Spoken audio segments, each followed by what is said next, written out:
रात के 10 बज रहे थे। हर रोज सन्नाटा था, लेकिन रात के इस सन्नाटे में गर्ल्स हॉस्टल से एक लड़की बाहर निकलती है। उसके सैंडल की खटखट की आवाज से वो सन्नाटा टूटता है। बाहर उसके इंतजार में एक आदमी अपनी बड़ी और लंबी सी कार में बैठा हुआ है। वो उसकी कार के पास जाती है और उसके शीशे पर नॉक करती है। शीशा खुलता है। लड़की अंदर बैठे शख्स से पूछती है, दिवाकर मित्तल? अंदर बैठा आदमी सहमति में अपना सिर हिलाता है। फिर वो लड़की, जिसका नाम शोभा था, वो उसकी गाड़ी में उसकी बगल वाली सीट पर बैठ जाती है। दिवाकर मित्तल उसके चेहरे की ओर मुस्कुराकर देखता है और कहता है, जैसा सुना था वैसे ही हो तुम, बहुत तीखी, लाल मिर्च की तरह। दिवाकर मित्तल के पैर कार के एक्सीलेटर पर जाते हैं और पल भर में कार हवा से बातें करने लगती है। थोड़ी देर बाद वो कार शहर के एक सबसे बड़े 5 स्टार होटल में प्रवेश करती है। दिवाकर मित्तल पार्किंग में अपनी कार लगाता है और होटल के रिसेप्शन पर जाता है और अपनी प्री बुकिंग के बारे में बताता है। दिवाकर अपने रूम की चाबी लेता है और शोभा के साथ उस कमरे में जाता है। दिवाकर दरवाजा बंद करता है और शोभा से पूछता है, कुछ लोगे तुम, पीने या खाने में? आप जो भी मंगा लीजिए। दिवाकर होटल के कमरे में लगे फोन से रिसेप्शन पर कॉल करके अपना ऑर्डर देता है। थोड़ी देर में वेटर ऑर्डर लेकर आ जाता है। वे दोनों खाने के साथ साथ थोड़ा थोड़ा पीते भी हैं और फिर दिवाकर और शोभा एक दूसरे में खो जाते हैं। सुबह जब शोभा की नींद खुलती है तो दिवाकर वहाँ नहीं होता है। उसके तकिए के नीचे नोटों की गड्डी रखी होती है। वो गड्डी को उठाती है, फिर होटल के बाहर आती है। बाहर आकर वो एक कैब बुक करती है और उसमें बैठकर गर्ल्स हॉस्टल की ओर निकल जाती है। कैब वाला बीच बीच में उसे घूर कर देखता है तो शोभा को गुस्सा आ जाता है। क्या देख रहे हो? क्या देख रहे हो बार बार पीछे मुड़कर? आगे देखकर गाड़ी चलाओ, नहीं तो अभी तेरी कंपनी में फोन करूंगी, फिर सारा घूरना निकल जाएगा। कैब वाला शोभा की बातों से डर गया। शोभा कैब की खिड़की से बाहर देखती हुई जा रही थी और मन ही मन खुद से बातें कर रही थी। सब कुछ कितना फेक है ना यहाँ, सब कुछ। कौन आदमी कौन सा चेहरा लगाए घूम रहा है, किसी को पता नहीं है। मैं भी तो पिछले कई महीनों से एक नकली चेहरा लगाए घूम रही हूँ। सच कहूँ तो घिन आती है मुझे उस चेहरे से, दम घुटता है मेरा। लेकिन अब इस चेहरे के बिना मैं रह भी तो नहीं सकती। ये कहानी है जमालपुर की रहने वाली शोभा की। शोभा शहर के एक हॉस्टल में रहती है और इंजीनियरिंग की पढ़ाई कर रही है। वो 8 महीने पहले ही शहर आई है।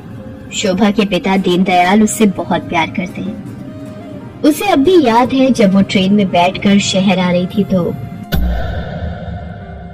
क्या बाबा, आप इस तरह बच्चों की तरह रोएंगे तो मैं शहर कैसे जाऊंगी?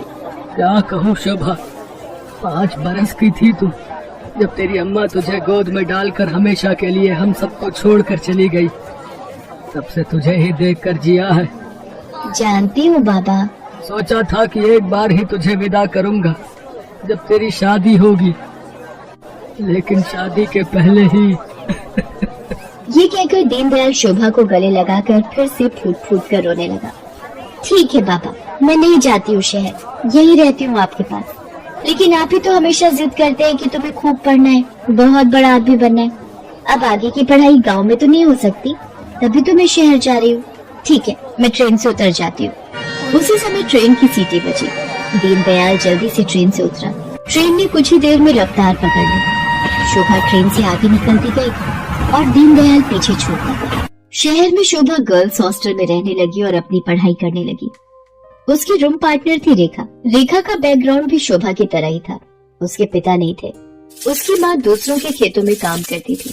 बहुत कठिनाई से गुजर बसर होता था। एक दिन की बात है, शोभा कमरे की सफाई कर रही थी तो उसे रेखा के तकिए के नीचे से नोटों की गड्डी मिली। इतने सारे पैसे, ये यहाँ कैसे आए? रेखा उस समय नहा रही थी। जब वो नहाकर बाहर आई तो शोभा ने उससे पैसों के बारे में पूछा, लेकिन रेखा ने उसकी बात का सही सही कोई जवाब नहीं दिया। शर्म तो हुआ क्योंकि वे दोनों अच्छे दोस्त थे। कुछ बात तो है जो रेखा मुझसे छिपा रही है, लेकिन क्या?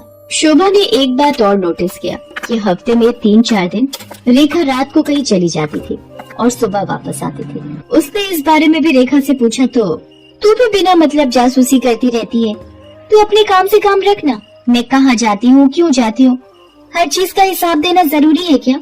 ये जरूरी तो नहीं, लेकिन कल को हॉस्टल की वार्डन को पता लग गया कि तुम रात रात भर बाहर रहती हो तो क्या होगा? तुझे पता है ना वो कितने स्ट्रिक्ट हैं। तो उसकी फिक्र मत कर, मैं संभाल लूंगी उन्हें। धीरे धीरे शोभा ने रेखा की लाइफस्टाइल में बहुत तब्दीली देखी। वो महंगे से महंगे कपड़े और जूते खरीदती, लेटेस्ट मोबाइल फोन रखती, उसका जब जो मन करता वो करती। शोभा उसकी लाइफस्टाइल से बहुत प्रभावित हो गई। शोभा ने बचपन से अब तक गरीबी ही देखी थी, इसलिए उसका भी मन करता कि वो भी नए कपड़े खरीदे, महंगे मोबाइल रखे, उसका जो मन करे वो कर सके। रेखा देख, मैं तुझसे ये नहीं पूछने वाली कि तू ऐसी रईसों वाली लाइफस्टाइल कैसे जीती है, लेकिन मैं भी तेरी तरह जीना चाहती हूँ। मैं तंग आ गई हूँ एक एक पैसे के लिए तरसते हुए। पहले तो रेखा टाल मटोल करती रही, लेकिन फिर उसने सच्चाई बता दी कि वो एक कॉल गर्ल का काम करती है। उसकी बातों को सुनकर शोभा शॉक्ड रह गई और उसने कहा कि अगर ये बात वार्डन को पता लग गई तो बड़ी भोली है रे शोभा। हॉस्टल की वार्डन को सब पता है, वही तो हमें दबाव डालकर भेजती है लोगों के पास। वार्डन की सारी सच्चाई जानकर शोभा एक बार फिर से चौंक गई।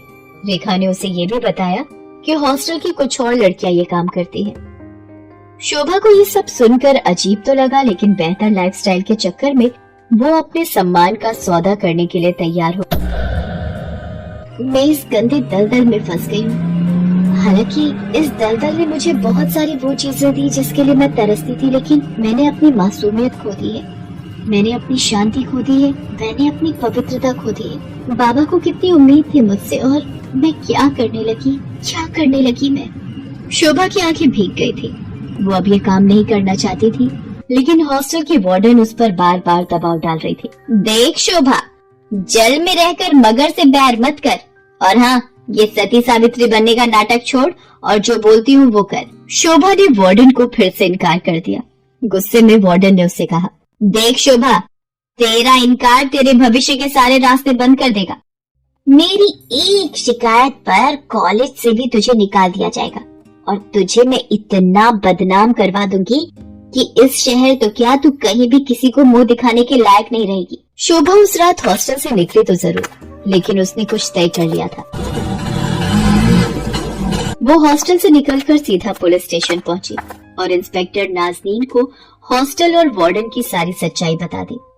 शोभा की बात सुनकर नाज़नीन शॉक्ड रह गई। शर्म आ रही है मुझे तुम पर और उन सभी लड़कियों पर जो अच्छी लाइफस्टाइल के चक्कर में शॉर्टकट अपनाती हैं और अपने सम्मान का सौदा करती हैं, और तुम जैसे मासूम लोगों का फायदा तुम्हारी वार्डन जैसे लोग उठाते हैं। मुझसे बहुत बड़ी गलती हो गई इंस्पेक्टर नाज़नीन। मुझे खुशी है कि तुम्हें अपनी गलती का एहसास तो हुआ, लेकिन ये गलती कोई और न करे और तुम्हारी वार्डन किसी और का फायदा न उठाए। इसके लिए इस पूरे रैकेट को तोड़ना पड़ेगा।